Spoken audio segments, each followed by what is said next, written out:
સૌના યુટ્યુબ ચેનલમાં આપ સૌનું સ્વાગત છે. એક્ટિવ અને પેસિવમાં આપણે ગઈકાલે પ્રેઝન્ટ કન્ટિન્યુઅસ ટેન્સના વાક્યો આપણે જોયા હતા. આજે આપણે પાસ્ટ કન્ટિન્યુઅસ ટેન્સના આપણે વાક્યો જોઈશું. બરાબર, ચાલો. તો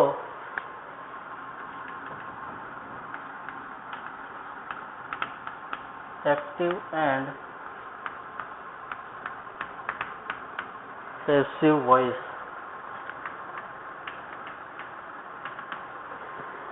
બરાબર, ચાલો. એમાં આપણે past continuous tense, past continuous tense ચાલુ ભૂતકાળ એને કહેવાય. બરાબર, ચાલો. બંનેની હું વાક્ય રચના લખી દઈશ, એક્ટિવ અને પેસિવની. તો એક્ટિવની વાક્ય રચના છે વોઝ પ્લસ વોઝ અથવા તો વેર પ્લસ ક્રિયાપદને લાગશે આઈએનજી. બરાબર, આ પહેલી જે છે એક્ટિવની વાક્ય રચના છે. પેસિવમાં જ્યારે આપણે ફેરવીશું ત્યારે was wear plus being plus V3. બરાબર, ચાલો. તો આપણે જે રૂટીન પ્રમાણે આપણે જે 5 વાક્યો દરેક કાળમાં જોયા છે એ 5 વાક્યોની આપણે આજે પ્રેક્ટિસ કરીશું. બરાબર, ચાલો. તો શરૂઆત કરીએ પાસ્ટ કન્ટિન્યુઅસ ટેન્સના 5 પ્રકારના વાક્યો. બરાબર, ચાલો. પહેલું વાક્ય છે when we went to the school,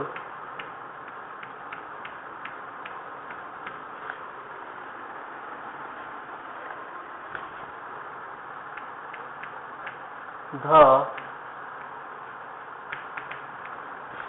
pupils were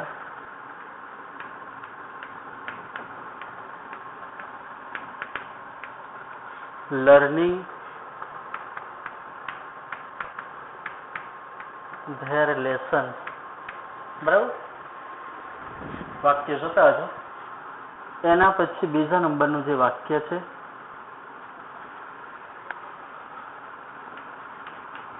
the tune was not cleaning the room. બરાબર, આ બીજું વાક્ય છે.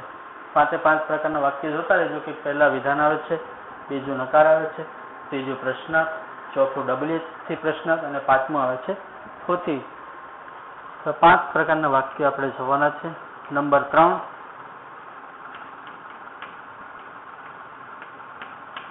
was she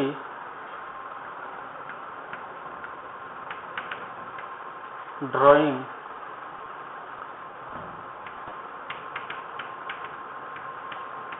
pictures then પ્રશ્ન ચિહ્ન. નંબર 4,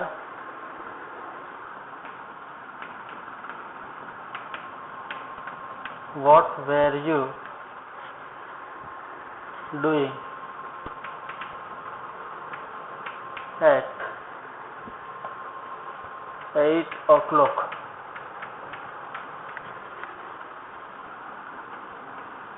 અને નંબર 5મું જે વાક્ય છે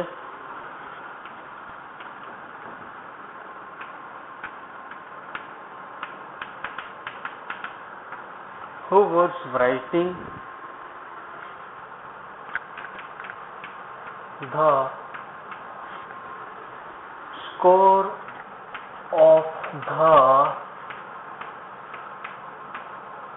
batsman. ચાલો, 5 પ્રકારના વાક્ય આજે આપણે કમ્પ્લીટ કરવાના છે. બરાબર, જેવી રીતે આગળ આપણે જોયા હતા. હવે આપણે નિયમો પણ એકવાર ફરીથી જોઈ લઈએ. બરાબર, કારણ કે નિયમો જો હશે ત્યારે તમે તમારી આજુબાજુમાં કદાચ નોટબુક નહીં હશે તો પણ તમને ખબર પડી જશે. ચાલો, તો પહેલો નિયમ હું ટૂંકમાં જ લખીશ. પહેલો જે નિયમ છે કર્મને કર્તાને સ્થાને લઈ જવાનું છે, બરાબર. બીજો જે નિયમ છે ટુ બી નું રૂપ મૂકવાનું છે, બરાબર. ટૂંકમાં હું લખીશ.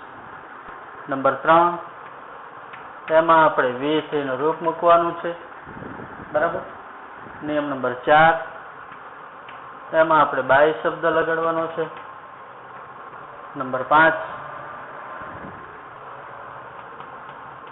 કર્તાને આપણે કર્મના સ્થાને લઈ જવાનું છે, બરાબર. નિયમ નંબર 5 માં છઠ્ઠો નિયમ અન્ય શબ્દ હોય તો તમારે એને છેલ્લે રાખવાનો છે. અને 7મો જે નિયમ છે એ છે આપણો ચિહ્ન. ચાલો, તો આટલા નિયમો આપણે ફોલો કરવાના છે, બરાબર. આટલા નિયમો બરાબર કમ્પ્લીટ આપણે રાખવાના છે. ચાલો, તો હવે આપણી પાસે પાસ્ટ કન્ટિન્યુઅસ ટેન્સ આપણે જ્યારે ટેન્સ આવેલો ત્યારે આપણે ભણી ગયા છે, બરાબર. વોઝ વેર પ્લસ આઈએનજી આવતું હોય. ગઈકાલનો જે કાળ હતો એમાં શું આવતું હતું? એમિઝાર પ્લસ આઈએનજી આવતું હતું. આઈએનજી તો બંને ટેન્સમાં આવશે. કેમ? કારણ કે બંને કયા ટેન્સ છે? Continuous tense. એટલા માટે ગઈકાલે એમિઝાર પ્લસ આઈએનજી હતું. આજે છે વોઝ વેર પ્લસ આઈએનજી. એક વચન હોય તો વોઝ, બહુવચન હોય તો વેર, અને ક્રિયાપદને લાગશે આઈએનજી. આ એક્ટિવની રચના છે. પેશીમાં જ્યારે આપણે ફેરવીએ ત્યારે વોઝ વેરનું વોઝ વેર રાખવાનું જ છે, પણ નવા કર્તા પ્રમાણે, બરાબર. વોઝ વેરની સાથે બીઈંગ શબ્દ લાગશે. કન્ટિન્યુઅસ છે એટલે બીઈંગ આઈએનજી વાળો. અને ત્રીજા નંબરે વીએચને રૂપ આપણે મૂકવાનું છે, બરાબર. ચાલો જોઈએ હવે વાક્ય. આપણે જે પદ્ધતિ છે, આપણે જે નિયમો જેમ આપણે ફોલો કરતા આવ્યા છે એ પ્રમાણે જ આપણે ચાલવાનું છે, બરાબર. ચાલો, અને કંઈક નવું આવશે ત્યારે હું તમને ત્યાં જણાવી દઈશ કે આપણે આ નિયમોમાં થોડું કંઈક ડિફરન્સ છે, બરાબર. આજે એક વાક્ય એવું આવશે 4થા નંબરનું, તેમાં થોડું કંઈક ડિફરન્સ આવશે, બરાબર. કંઈક નવું શીખવાનું મળશે. ઓકે, ચાલો. પહેલું વાક્ય પણ એમ જ છે. જુઓ, તમે પહેલું વાક્ય જોઈ શકો છો કે van we went to the school the pupils were learning their lessons. બે ટેન્સનો સમાવેશ કરેલો છે, બરાબર. બે ટેન્સ એટલે કયા કયા છે એ પહેલા આપણે જોઈ લઈએ. તો પહેલો છે when we went to the school. When એટલે જ્યારે, we went to the school જ્યારે અમે શાળાએ ગયા ત્યારે. વેનનો અર્થ મેં તમને આગળ પણ કીધું હતું કે જ્યારે WH ક્વેશ્ચનમાં એનો ઉપયોગ ન થયો હોય ત્યારે એનો અર્થ થશે જ્યારે અને ત્યારે, બરાબર. તો જ્યારે અમે સ્કૂલે ગયા ત્યારે the pupils were learning their lessons, ત્યારે વિદ્યાર્થીઓ તેમના પાઠો ભણી રહ્યા હતા, બરાબર. ભણી રહ્યા હતા. તો આમાં બે કાળનો ઉલ્લેખ કરવામાં આવેલો છે, બરાબર. હવે આપણે આપણો જે ટેન્સ કયો છે તો કે પાસ્ટ કન્ટિન્યુઅસ ટેન્સ. આપણી જે આમાં બે પ્રકારના કાર્યો છે. એક મુખ્ય, અહીંયા લખી દઉં છું, એક મુખ્ય વાક્ય અને બીજું છે ગૌણ વાક્ય, બરાબર. એક મુખ્ય વાક્ય અને બીજું ગૌણ વાક્ય. જ્યારે પણ આવા બે પ્રકારના વાક્ય આવતા હોય ત્યારે આપણે શું ધ્યાનમાં રાખવાનું છે કે આપણે જે એક્ટિવમાંથી પેશીમાં ફેરવીએ છીએ ત્યારે આપણે મુખ્ય જે વાક્ય છે, બરાબર, મેન જે સેન્ટેન્સ છે, મુખ્ય જે વાક્ય છે એને જ આપણે એક્ટિવમાંથી પેશીમાં ફેરવવાનું છે. ગૌણ વાક્યને આપણે કંઈ પણ કરવાનું નથી. ગૌણ વાક્ય જ્યારે આવતું હોય ત્યારે આપણે શું કરવાનું છે કે ગૌણ વાક્ય જ્યાં છે, જેમ છે એમનું એમ રાખવાનું છે. એને આપણે કંઈ પણ કરવા નથી. અહીંયા આપણને આપેલું છે, જો ગૌણ વાક્ય હંમેશા સાદા ભૂતકાળનું હશે, બરાબર. આ બે પ્રકારના વાક્ય મુખ્યત્વે બે જ કાળમાં આવી શકે. પહેલો તો કે પાસ્ટ કન્ટિન્યુઅસ ટેન્સ, અને બીજો જે ટેન્સ છે એ પાસ્ટ પરફેક્ટ ટેન્સ, પૂર્ણ ભૂતકાળ. ચાલુ ભૂતકાળ અને પૂર્ણ ભૂતકાળ, આ બે કાળમાં જ આવા બે પ્રકારના વાક્ય આપણને જોવા મળશે, મુખ્ય વાક્ય અને ગૌણ વાક્ય. બંને જ કાળમાં જે ગૌણ વાક્ય છે તે ગૌણ વાક્ય હંમેશા સાદા ભૂતકાળમાં જ હશે, બરાબર. જ્યારે મુખ્ય જે વાક્ય છે એ આપણા બંને કાળ ઉપર ડિપેન્ડ કરશે. જો ચાલુ ભૂતકાળ છે તો મુખ્ય વાક્ય વોઝ વેર પ્લસ આઈએનજી વાળું હશે, અને જ્યારે પૂર્ણ ભૂતકાળ આવશે ત્યારે હું તમને ત્યારે કહી દઈશ, બરાબર, કે મુખ્ય વાક્ય ત્યારે કયા કાળમાં આવશે. ત્યારે પૂર્ણ ભૂતકાળની રૂપે, એટલે હેડ પ્લસ વીસી ના રૂપે આવશે. કે આપણો કાળ ચાલી ગયો છે એટલે આપણને ખબર જ છે. અત્યારે આપણે ગૌણ વાક્યને શું કરવાનું છે તો કે ગૌણ વાક્ય જ્યાં છે, જેમ છે એમનું એમ રાખવાનું છે, આપણે મુખ્ય વાક્યને જ ફેરવવાનું છે માત્ર ને માત્ર. આપણો આ પાસ્ટ કન્ટિન્યુઅસ ટેન્સ છે, એટલે પાસ્ટ કન્ટિન્યુઅસ ટેન્સની એક્ટિવની રચના શું કહેવાય છે? તો કે વોઝ વેર પ્લસ આઈએનજી. બરાબર, વોઝ વેર પ્લસ આઈએનજી. તો જેમાં વોઝ વેર પ્લસ આઈએનજી આવતું હોય એવા વાક્યને જ આપણે પેશીમાં ફેરવવાનું છે. બાકી જે ભૂતકાળવાળું વાક્ય છે એને આપણે ફેરવવાનું નથી. બરાબર, એ વાક્યને મેં તમને શું કરવા કીધું કે જ્યાં છે એમનું એમ રાખવાનું છે. અહીંયા જો van we went to the school, આ તમારું વાક્ય છે, ગૌણ વાક્ય. હું અંડરલાઈન કરી દઉં છું. આ તમારું ગૌણ વાક્ય છે, એને શરૂઆતમાં જ આપેલું છે, એને શરૂઆતમાં જ રાખવાનું છે અને એમનું એમ જ રાખવાનું છે, એમાં કોઈ પણ ફેરફાર કરવાનો નથી. હવે જુઓ મુખ્ય વાક્ય, the pupils were learning their lessons. કેમ મુખ્ય વાક્ય છે? કારણ કે એની રચના તમે જોઈ શકો છો, વોઝ વેર પ્લસ આઈએનજી.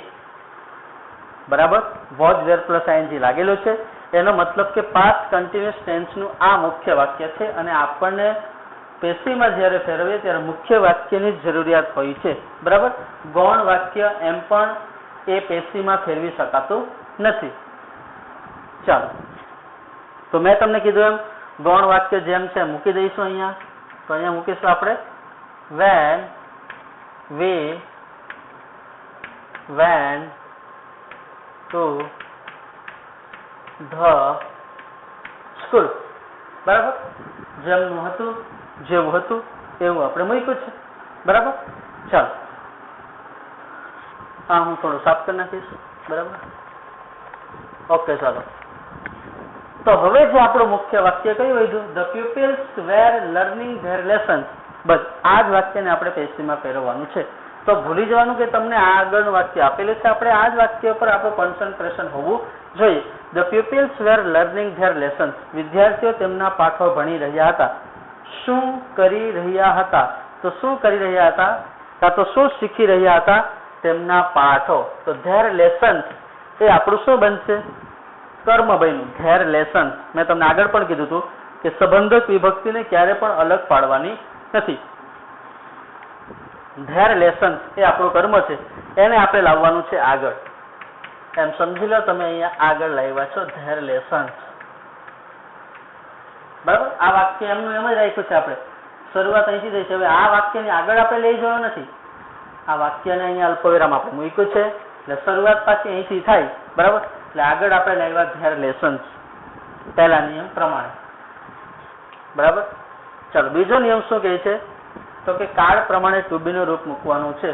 બરાબર, તો ટુ બી નું રૂપ આપણે મૂકીશું, કાળ ઓળખીશું. અહીંયા આપેલું છે વેર અને લર્નિંગ. બરાબર, એટલે કે ચાલુ ભૂતકાળ છે. તો પેશીની રચના આપણને ખબર જ છે કે વોઝ વેરનું વોઝ વેર તો રાખવાનું જ છે, પણ નવા કરતા પ્રમાણે. હવે જો વોઝ વેર મૂકવાનું છે પછી આપણે બીઇંગ શબ્દ લગાડવાનો છે. તો ધેર લેસન્સ એક છે કે વધારે? તો કે ધેર લેસન્સ તો વધારે છે, તો એની સાથે આવશે વેર. બરાબર, અહીંયા કેમ? અહીંયા પણ જો જોઈ શકો છો ઉપરના વાક્યમાં ઉપર પણ વેર જ હતું, કારણ કે પ્યુપિલ્સ બહુવચન હતું ને અહીંયા પણ લેસન્સ બહુવચન છે, એટલા માટે શું આવશે? વેર આવશે. વોઝ વેર સાથે કયો શબ્દ લગાડવાનો છે? તો કે બીઇંગ શબ્દ લગાડવાનો છે. બીજો નિયમ કમ્પ્લીટ થઈ ગયો. બતાવી દઉં. આ પહેલો નિયમ કર્મને આપણે કર્તાને સ્થાને લાવ્યા છે. બીજો નિયમ કાળ પ્રમાણે ટુ બી રૂપ એટલે વોઝ વેરની સાથે બીઇંગ શબ્દ લાગ્યો છે. ત્રીજો નિયમ શું કહે છે? ત્રીજો નિયમ છે V3 નું રૂપ મૂકવાનું છે, ભૂતપૂર્વનું રૂપ.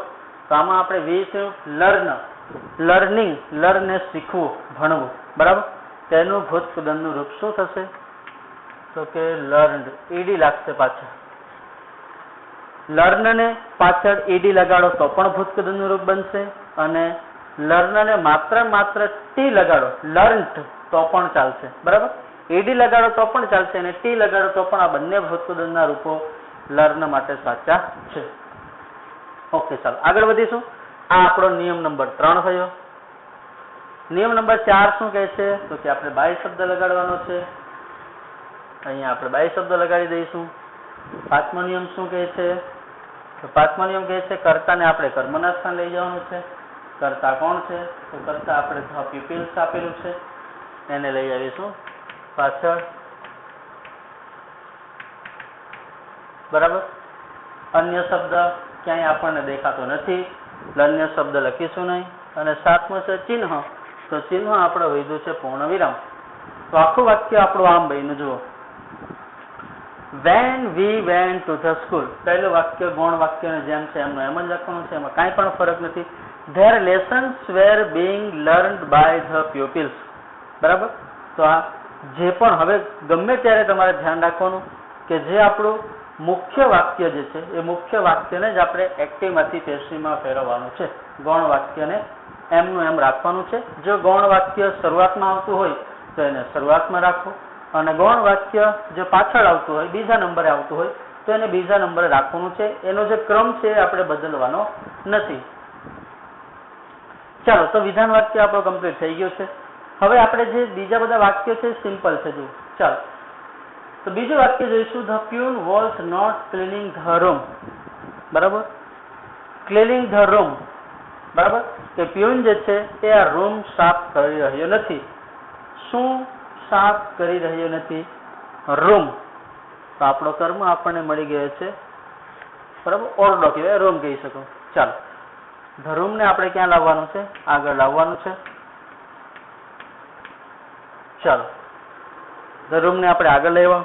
પહેલા નિયમ પ્રમાણે. બરાબર. બીજા નિયમ પ્રમાણે ટુ બી નું રૂપ મૂકવાનું છે. ટુ બી નું રૂપ જોઈશું, કાળ ઓળખીશું. વોઝ પ્લસ આઈએનજી છે, ચાલુ ભૂતકાળ છે, એટલે એને આપણે જ્યારે પેશીમાં ફેરવ્યું ત્યારે was wear plus being plus V3 આપણે લખવાનું છે. બરાબર. ધ રૂમ એક જ છે એટલા માટે શું આવશે? અહીંયા પણ વોઝ જ આવશે. મેં તમને કીધું હતું કે નકાર વાક્ય જ્યારે પણ આવતા હોય ત્યારે આપણે નોટ જે છે એ આપણે જો બીંગ અને બીન આવતું હોય તો ટુ બી ના રૂપ અને બીંગ કાં તો બીનની વચ્ચે આપણે મૂકવાનું છે. બરાબર. મોડર્ન હોય તો બી આવશે, ભવિષ્યકાળ હોય તો બી, ચાલુ વર્તમાન કાળ હોય તો બીંગ શબ્દ, અને પૂર્ણ વર્તમાન કાળ અને પૂર્ણ ભૂતકાળ છે તો બીન શબ્દ આવશે. એની વચ્ચે આપણે નોટ મૂકવાનું છે. તો અહીંયા નોટ મૂકીને પછી આપણે બીંગ શબ્દ લગાડીશું. બરાબર. કારણ કે વિધાન વાક્યમાં જ સાથે આવે, પછી આવતા નથી. બરાબર. બંને સાથે. અને ક્યારે આવશે એ આજે તમને ખબર પડશે કે એવા બીજા કયા વાક્યો છે કે જેમાં આ ટુ બી ના રૂપો વિધાન વાક્ય સિવાય પણ સાથે આવી શકે છે. એ આજે તમને ખબર પડશે. ઓકે, ચાલો આગળ વધીશું. પહેલો નિયમ કર્મને આપણે કર્તાને સ્થાને લાવ્યા. બીજો નિયમ વોઝ વેર પ્લસ બીંગ મૂક્યું છે, નકાર હતું એટલે વચ્ચે નોટ રાખ્યું છે.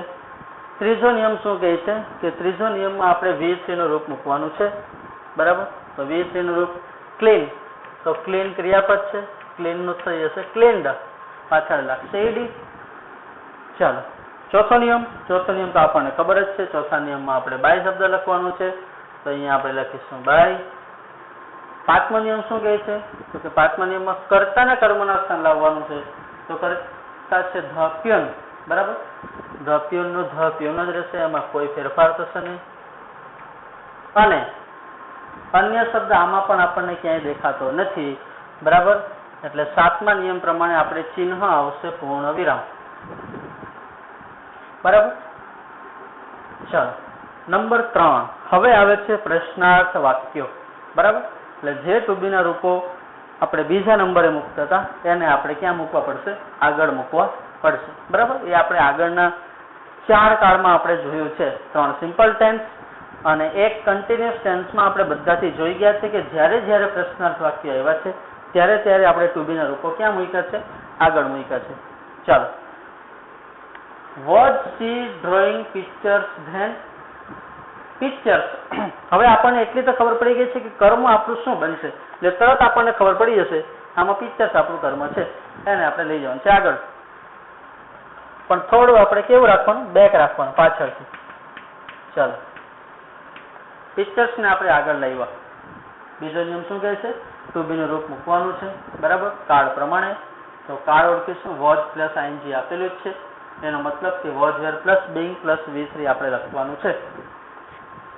ચાલો, તો હવે નવા કર્તા પ્રમાણે આપણે વોઝ વેર મૂકવાનું છે, અને એ પણ ક્યાં? આગળ. ક્યાં આગળ મૂકીશું? વાક્ય કેવું છે? પ્રશ્નાર્થ છે એટલા માટે. તો પિક્ચર્સ બહુવચન છે, તો બહુવચનની સાથે આવશે વેર. બરાબર. અહીંયા વોઝ હતું કારણ કે અહીંયા સી હતું એટલા માટે વોઝ હતું, પણ પિક્ચર્સ બહુવચન છે એટલા માટે અહીંયા આવ્યું વેર. આગળ વેર મૂક્યું તો બીંગ આપણે ક્યાં મૂકવું પડશે? પાછળ. બરાબર, આ વસ્તુ તમારે ધ્યાનમાં રાખવાનું છે.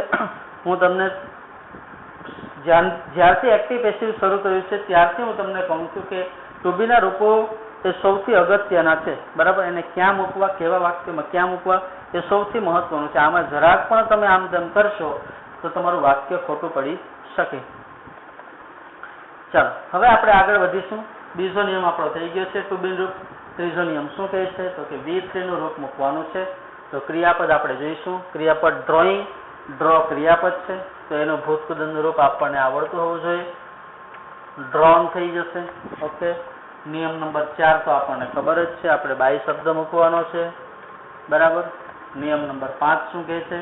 કર્તાને કર્મના સ્થાને લઈ જવાનું છે. કર્તા આપેલો છે શી, એનું થઈ જશે હર. અન્ય શબ્દ છઠ્ઠા નિયમમાં અન્ય શબ્દ આપેલો છે ધેન, તો એને આપણે છઠ્ઠા નિયમ પ્રમાણે છેલ્લે જ રાખીશું. અને 7મા નિયમ પ્રમાણે ચિહ્ન, તો કે પ્રશ્નાર્થ વાક્ય છે એટલે પ્રશ્નાર્થ ચિહ્ન આવશે. બરાબર, આ થયા પ્રશ્નાર્થ વાક્યો. હવે આવે છે WH થી પ્રશ્નાર્થ વાક્ય. બરાબર, ચાલો હવે આમાં ચોથા વાક્ય મેં તમને કીધું કે ચોથા વાક્યમાં આજે આપણને કંઈક નવું શીખવાનું મળશે. આ નિયમોમાં પણ કંઈક એવું આગુ પાછું થશે. બરાબર, એકાદ નિયમ નીકળી જશે. કેમ? આપણે જયારે 5મો નિયમ મેં તમને 5મા નિયમ નહીં પણ 5મું વાક્ય હુ વાળું વાક્ય છે.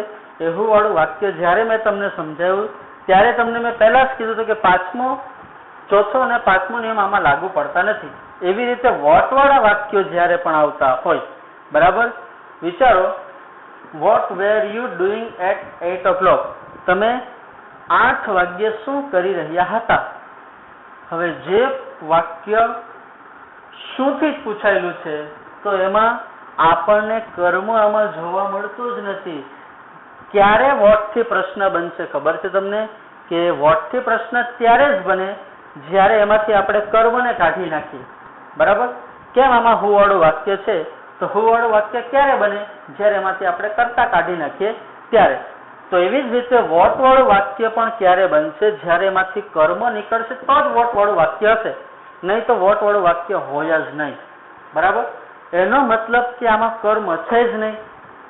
અને આપણો પહેલો જ નિયમ શું કહે છે કે કર્મને આપણે કર્તાને સ્થાને લઈ જવાનું છે. બરાબર, હવે શું કરીશું? બરાબર, તો હવે આપણે શું કરીશું કે જેવી રીતે 5મા વાક્યમાં હુ વાળા વાક્યમાં આપણે 4થો અને 5મો નિયમ કાઢી નાખ્યો હતો, એવી જ રીતે માત્ર ને માત્ર WH ક્વેશ્ચનમાં વોટ વાળા વાક્યોમાં જ, યાદ રાખજો બરાબર, WH ક્વેશ્ચનના વોટ વાળા વાક્યોમાં જ, માત્ર ને માત્ર વોટ વાળા વાક્યોમાં જ પહેલો નિયમ લાગુ પડશે નહીં. બરાબર, આ નિયમ તમારે વોટ વાળા વાક્યમાં લાગુ પડતો નથી. કેમ? કારણ કે એમાં કર્મ જ ન હોય.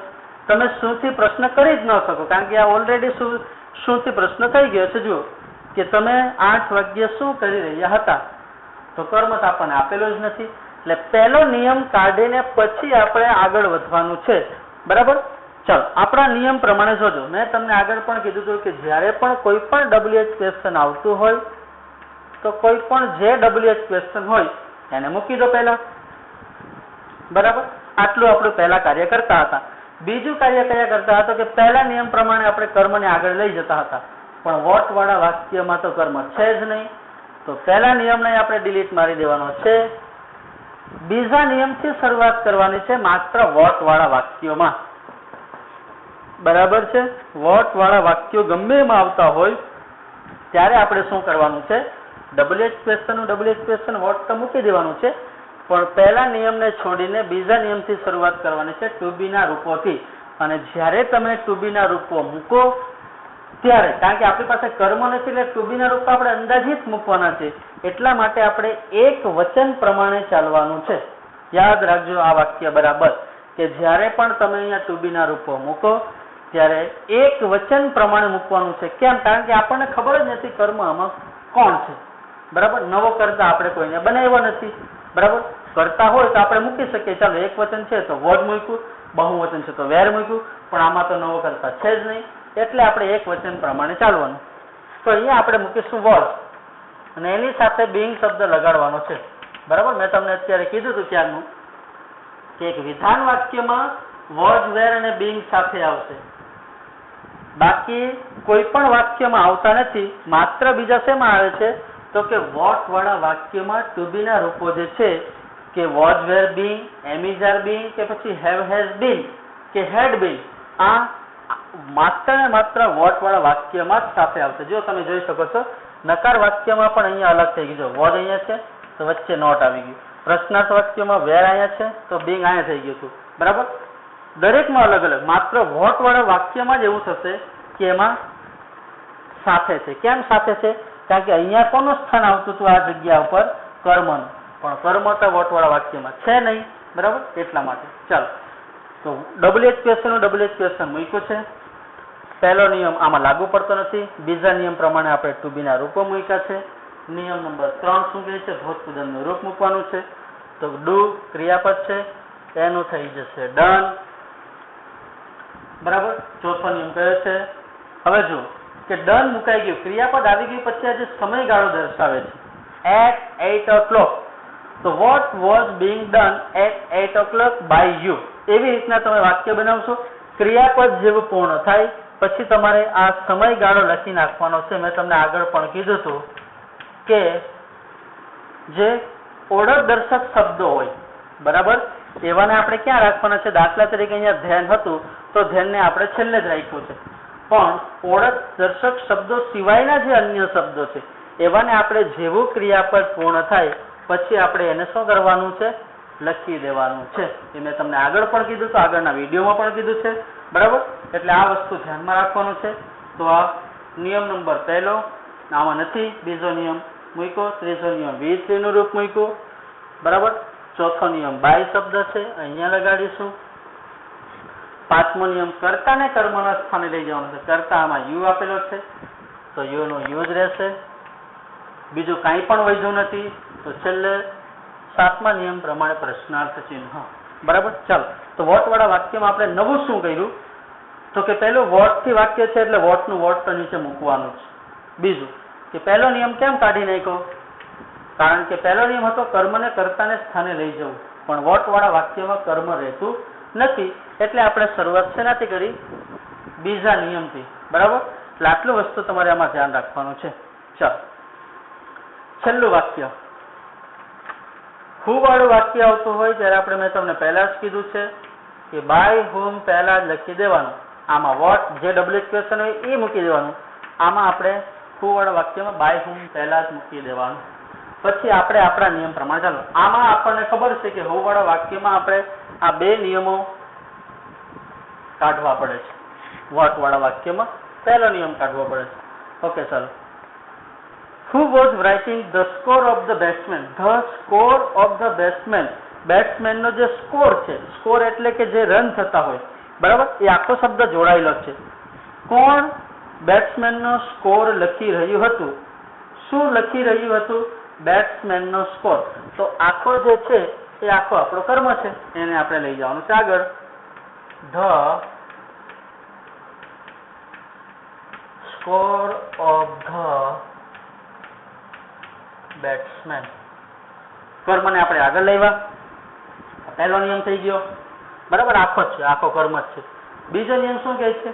ટુ બી ના રૂપો મૂકવાના છે કાળ પ્રમાણે. તો અહીંયા કાળ તમને આપેલો જ છે, વોઝ પણ આપેલો છે, ING પણ છે. એનો મતલબ કે was wear plus being plus V3 મૂકવાનું છે. તો વોઝ વેર આપણે મૂકીશું પણ પ્રશ્ન જ છે એટલે આગળ મૂકીશું. તો અહીંયા આવશે વોઝ, કારણ કે સ્કોર તો એક જ છે, ભલે બેટ્સમેન વધારે હોય પણ સ્કોર તો એક જ હોય ને. તો આવ્યું વોઝ, પાછળ આવ્યું બીંગ શબ્દ. ઓકે, પહેલો નિયમ કર્મને લાવ્યા. બીજો નિયમ ટુ બી ના રૂપો મૂક્યા. ત્રીજો નિયમ V3 નું રૂપ. જો રાઇટિંગ, તો રાઇટ છે એનું શું થઈ જશે? written. બરાબર, by whom was the score of the batsman being written? ચાલો, પહેલો નિયમ પણ આવી ગયો. બીજો નિયમ ટુ બી નું રૂપ મૂક્યા. ત્રીજો નિયમ V3 નું રૂપ. ચોથો નિયમ અને પાંચમો નિયમ આમાં આપણે લખતા નથી. કેમ? કારણ કે ચોથો નિયમ આવી ગયો છે આગળ. પાંચમો નિયમ હુ વાળા વાક્યમાં આવતો નથી. છઠ્ઠો નિયમ અન્ય શબ્દ ક્યાંય પણ આપણને દેખાતો નથી એટલે સાતમા નિયમ પ્રમાણે આપણે આવશે ચિહ્ન, પ્રશ્નાર્થ ચિહ્ન. બરાબર, તો આ છે પાસ્ટ કન્ટિન્યુઅસ ટેન્સ. બરાબર, આપણે રચના આપણને આવડતી હોય અને એક્ટિવ અને પેસિવની બંને રચનાઓ આવડતી હોય અને ભૂતકૃદનના રૂપો આવડતા હોય તો આપણા માટે એક્ટિવ અને પેસિવ એકદમ સરળ છે. બરાબર. તો આજે આપણે બે વસ્તુ નવું શીખ્યા છે, એક વોટવાળું વાક્ય અને બીજું છે જ્યારે બે પ્રકારના વાક્યો આવતા હોય ત્યારે આપણે શું કરવાનું. બરાબર. મુખ્ય વાક્ય અને ગૌણ વાક્ય. બરાબર. તો એ મેં તમને કહી દીધું છે કે મુખ્ય વાક્યને જ આપણે પેશીમાં પહેરવાનું છે, ગૌણ વાક્યને જેમનું છે એમનું એમ રાખવાનું છે. વોટવાળા વાક્યમાં શું કરવાનું છે તો કે વોટવાળા વાક્યમાં પહેલો નિયમ લાગુ પડતો નથી, આપણે શરૂઆત બીજા નિયમથી કરવાની રહી છે. આ મહત્વનું છે. આવા વાક્યો તમારે આ જ વાક્યોની તમારે ઘરેથી પ્રેક્ટિસ કરવાની, નોટબુકમાં પણ લખી નાખવાનું અને બીજા જેટલા વાક્યો બને એટલા તમારે ઘરે પ્રેક્ટિસ કરવાની રહેશે. બરાબર. ઓકે, ચાલો હવે આપણે મળીશું ત્યારે આગળના ટેન્સથી આપણે એક્ટિવ પેસિવ જોઈશું. બરાબર. ઓકે, સારું.